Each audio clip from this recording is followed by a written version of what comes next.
શહેરના ઘોઘાસકલ વિસ્તારમાં એક યુવાન ઉપર નજીવી બાબતને લઈને બે શખ્સો દ્વારા હુમલો કરવામાં આવ્યો.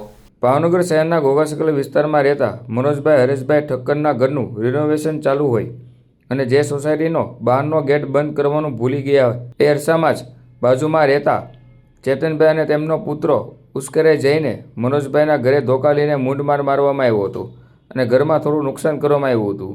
બાદમાં ઈજાગ્રસ્તે ઘોઘા રોડ પોલીસ સ્ટેશન જઈને ફરિયાદ નોંધાવવાની તજવીજ હાથ ધરી હતી.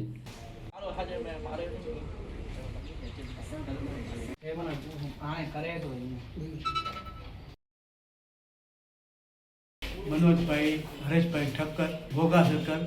શું બનાવ બન્યો છે? આપણે ઘરમાં રિનોવેશન ચાલુ છે. બાજુમાં જે ચેતનભાઈ રહે છે એ છે ને ગેટ ખુલ્લું હતું ને એની હિસાબે અમને કીધું ભાઈ પ્રેમથી કે અમે બંધ કરશું હવે. તો એ સામેથી પાઇપ લઈને ધોકા લઈને મને મારવા માંડ્યા અને નુકસાન કરી છે. કેટલા જણા હતા? બે જણા હતા, બાપ દીકરો. આ ચશ્માએ મારા ટોરી નાખ્યા છે. તમને ક્યાં ક્યાં વાગ્યું? મને માથામાં વાગ્યું, એક હાથે વાગ્યું છે. બરોબર. આ હિસાબે તમે ઘોઘા રોડમાં અરજી કરી? હા, બી ડિવિઝને કર્યું છે મેં અરજી.